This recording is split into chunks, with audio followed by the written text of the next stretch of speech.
Hello, welcome to Juniper Level Botanic Garden, the home of Plant Delights Nursery.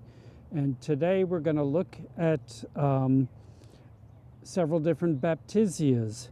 This is our own introduction. We have a very active breeding program with Baptisias, and this is our introduction blonde bombshell. It's considered by some to be the best yellow hybrid. All of the Baptisias are North American natives, primarily the eastern half of the country.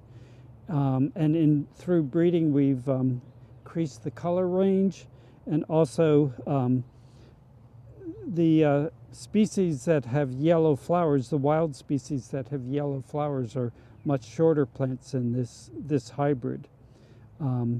Baptisias are sometimes called false indigo. Indigo is another relative in the legume family, so this is the same family as, butter beans and kidney beans and pinto beans and all that, kudzu, wisteria. It's a huge family.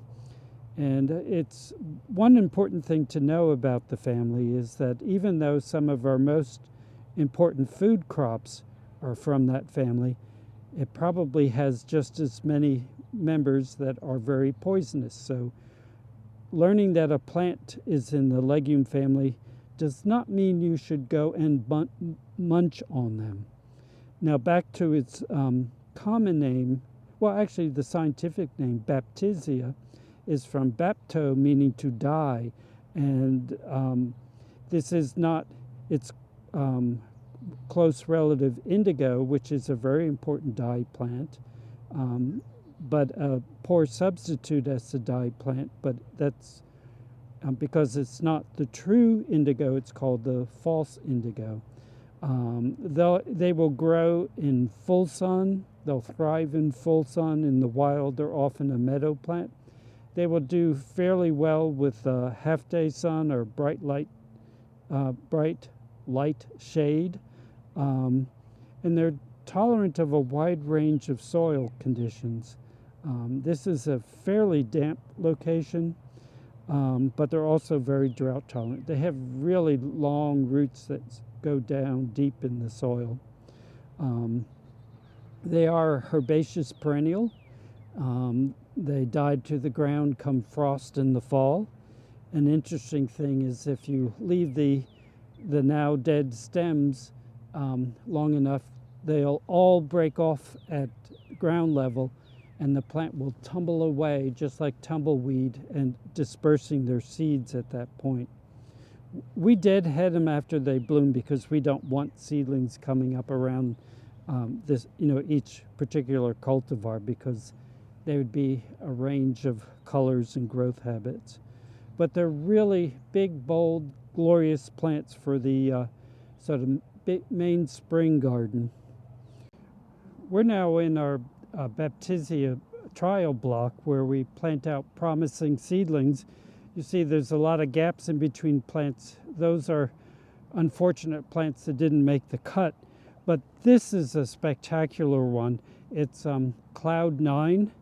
And it really reminds me of an upside-down wisteria, because the flower spike looks like wisteria going upwards rather than hanging down from the vine. And it's very much the color of the common Asian wisterias.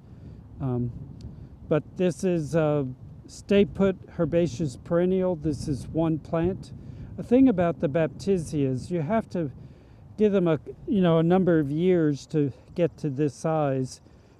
They're like peonies. You buy a little plant and every year it gets a bit bigger, and in time you have this one big glorious plant. One thing I really like about our breeding program, we do not aim to stumpify tall perennials. And indeed, some of our selections are exceptionally tall. This one is Lighthouse, and it's just starting to bloom, and it's probably going to get another foot taller. And I'm just shy of 6 foot tall, and it's fast. Well, it's at least a good 5 feet tall at this point. Just big and bold. They have sort of like bare ankles, so they're a good plant to plant shorter things around, but really a glorious thing. And our native pollinators really enjoy these flowers.